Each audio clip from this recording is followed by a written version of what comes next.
Item ಯಾವುದೇ ಇರಲಿ try ಮಾಡಿ ಆಚಿ ಚಿಕನ್ ಮಸಾಲಾ. ನಾಸಾ ನಡೆಸಿದ ಆರ್ಟೆಮಿಸ್ 2 ಮಿಷನ್ ಯಶಸ್ವಿಯಾಗಿದೆ. ಚಂದ್ರನ ಸುತ್ತ ಸುತ್ತಿ ಮರಳಿದ್ದಾರೆ ಗಗನಯಾತ್ರಿಗಳು.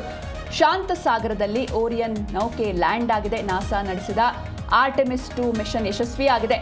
ಚಂದ್ರನ ಸುತ್ತ ಸುತ್ತಿ ಮರಳಿದ್ದಾರೆ ಗಗನಯಾತ್ರಿಗಳು. ಶಾಂತ ಸಾಗರದಲ್ಲಿ ಓರಿಯನ್ ನೌಕೆ ಲ್ಯಾಂಡ್ ಆಗಿದೆ. ಕೆನಡಿ ಬಾಹ್ಯಾಕಾಶ ಕೇಂದ್ರದಿಂದ ಇದು ಲಾಂಚ್ ಆಗಿತ್ತು. 50 ವರ್ಷಗಳ ಬಳಿಕ ಚಂದ್ರನ ಸುತ್ತ ಮಾನವನ ಯಾನ ಸಾಕ್ತು. ಮುಂದಿನ ಚಂದ್ರ ಮಿಷನ್ಗಳಿಗೆ ಇದೊಂದು ಮಹತ್ವದ ಹೆಜ್ಜೆಯಾಗುತ್ತೆ. ಅಮೆರಿಕಾದ ನಾಸಾ ನಡೆಸಿದ ಆರ್ಟೆಮಿಸ್ 2 ಮಿಷನ್ ಯಶಸ್ವಿಯಾಗಿ ಪೂರ್ಣಗೊಂಡಿದೆ. 4 ಗಗನಯಾತ್ರಿಗಳು ಚಂದ್ರನ ಸುತ್ತ ಸುತ್ತಿ ಸೇಫ್ ಆಗಿ ಭೂಮಿಗೆ ವಾಪಸ್ಸಾಗಿದ್ದಾರೆ. ಓರಿಯನ್ ಬಾಹ್ಯಾಕಾಶ ನೌಕೆ ಪೆಸಿಫಿಕ್ ಮಹಾಸಾಗರದಲ್ಲಿ ಇಳಿದಿದೆ.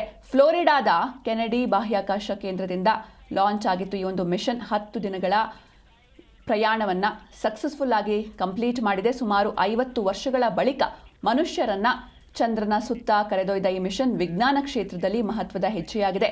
ಈ ಪ್ರಯಾಣದ ವೇಳೆ ಗಗನಯಾತ್ರಿಗಳು ಹಲವು ಮಹತ್ವದ ವೀಕ್ಷಣೆಗಳನ್ನು ಕೂಡ ನಡೆಸಿದ್ದಾರೆ. ಮುಂದಿನ ಚಂದ್ರ ಮಿಷನ್ಗಳಿಗೆ ಇದು ಬಲವಾದ ಅಡಿಪಾಯ ಅಂತ ತಜ್ಞರು ಹೇಳಿದ್ದಾರೆ. Just hard to believe. The scales are impossible to believe. And for the run of show this morning, I figured I'll say a quick hi, which I have done. I'll hand the microphone to fellow chump Jeremy. He can say a quick hi. And then we'll let you 3 8-balls just get on with it.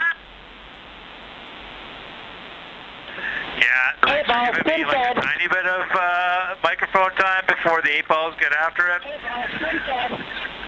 But it's such a pleasure to be spending a little bit of time with our colleagues in space, and we talk so much up here, or we try to anyway, emphasize how important the work is that we're all doing in this program to do the types of things that get us ready to get back on the surface of the moon, and like the administrator was saying yesterday, onto Mars.